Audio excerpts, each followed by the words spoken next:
Hello students, welcome back to my channel. Today I am going to give you 8 latest defense updates. India's Divyastra MK1 MK2 set to transform loitering munition segment. India's push towards self-reliance in advanced unmanned strikes is gaining momentum, with Lucknow-based startup Hoverit outlining an ambitious roadmap for its Divyastra series of loitering munitions. The company has confirmed that both the Divyastra MK1 and the longer-range Divyastra MK2 are being developed with a target of at least 95% indigenous content at production stage, a significant leap in localization within a segment that has traditionally relied heavily on imports. Divyastra MK1, already undergoing advanced testing, is designed with a strike range of approximately 500 kilometers, positioning it as a deep strike tactical asset. Its successor, the Divyastra MK2, is being conceptualized as a far more capable system with an extended range of up to 1500 kilometers. This places it closer to the category of long-range standoff strike platforms capable of targeting high-value assets deep inside adversary territory without exposing manned aircraft to expensive cruise missile inventories. Next, more MH-60R Seahawk orders for Indian Navy. Lockheed Martin has indicated that additional MH-60R Seahawk helicopter would further strengthen the Indian Navy's operational capabilities, even as it refrained from confirming any ongoing procurement discussions or follow-on orders. The response underscores both the platform's growing importance in India's naval aviation ecosystem and the procedural nature of such acquisition under government-to-government frameworks. In an interaction with IDRW, Sikorsky, a Lockheed Martin company, highlighted its continued support for the MH-60R fleet in service with the Indian Navy as well as with other global operators.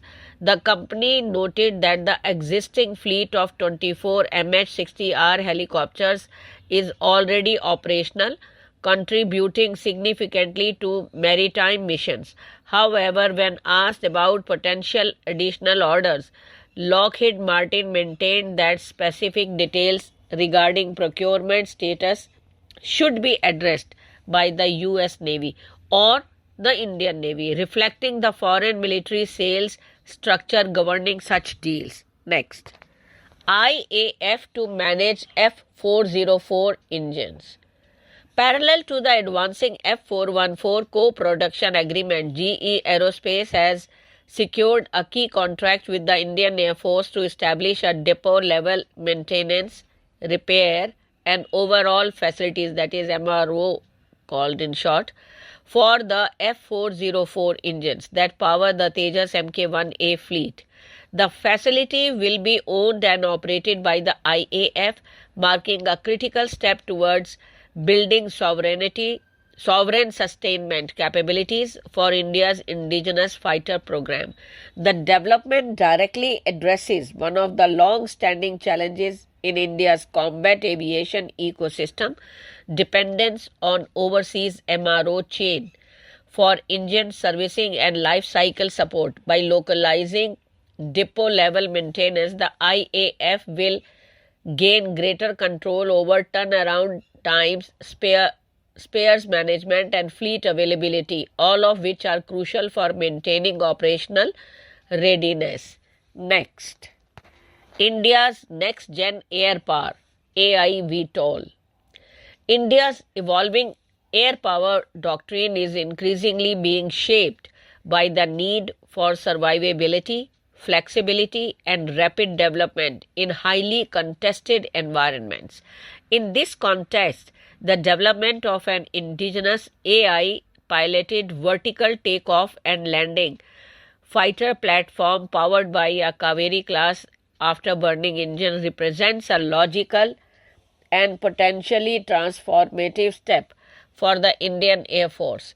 The concept, comparable in philosophy to emerging systems like the X-BAT, fundamentally reimagines how air power is generated, deployed, and sustained, unlike traditional fighter aircraft that depend on long prepared runways and extensive ground infrastructure.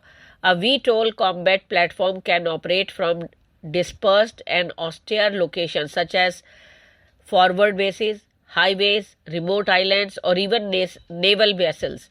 This dramatically enhances survivability by reducing predictability and vulnerability to preemptive strikes on airbase. Next, Abhimanyu CCA capable of teaming with MiG-29K fighters. Vice Admiral Sanjay Vatsyayan, AVSM Vice Chief of Naval Staff, and his team to our Center of Excellence at New Space.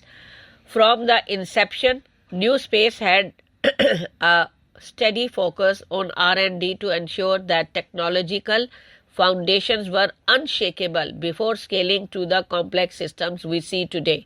This fundamental first approach is what allows us to transition seamlessly from lab-scale breakthroughs to mission-ready platforms. During the visit, we had the honor of demonstrating our deep, decade-old R&D framework ranging from systems currently in active deployment to next-generation platform designed for future naval warfare.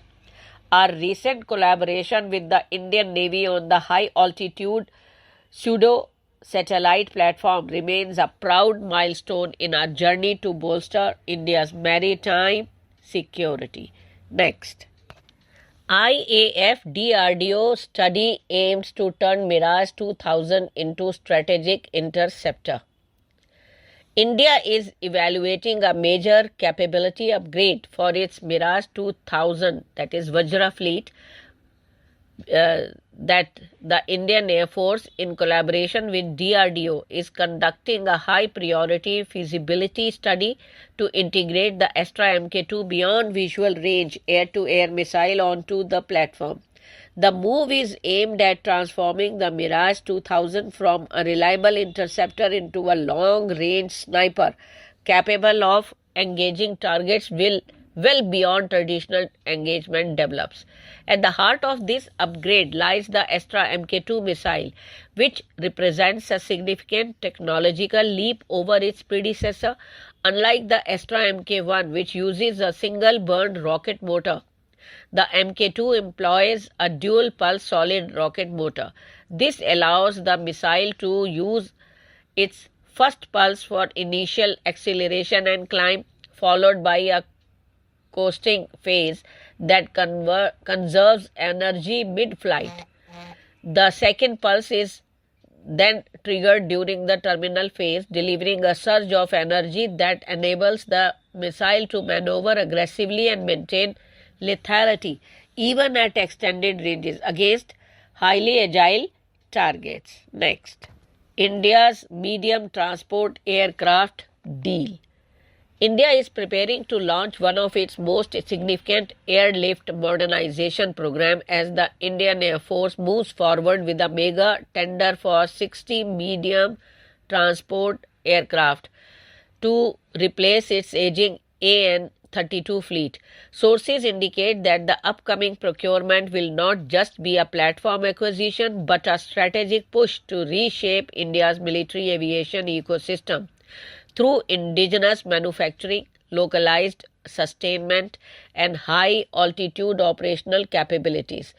The competition is expected to center around three contenders: Lockheed Martin's C-130J Super Hercules, Embraer's C-390 Millennium, and Airbus A400M Atlas, each offering distinct performance envelopes within the IAF's defined payload requirement of 18 to 30 tons.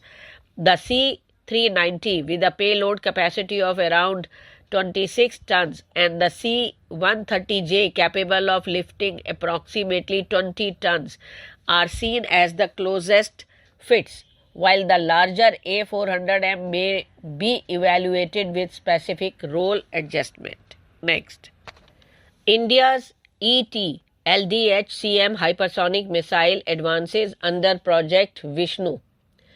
India's ambitious hypersonic strike program under Project Vishnu is entering a critical development phase, with the fabrication of specialized jigs and fixtures for booster integration of extended trajectory long duration hypersonic cruise missile, in short ET-LDH-CM, now underway.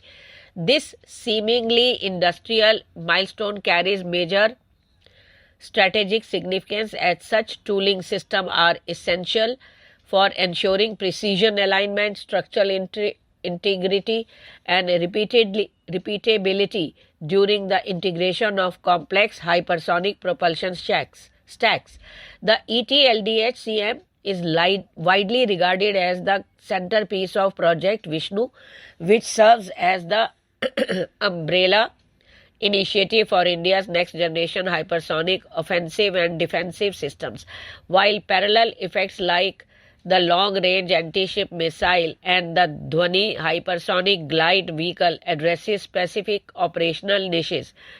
The ET-LDH-CM is being positioned as a versatile multi-platform deep strike weapon capable of reshaping India's long-range precision strike doctrine. Thank you.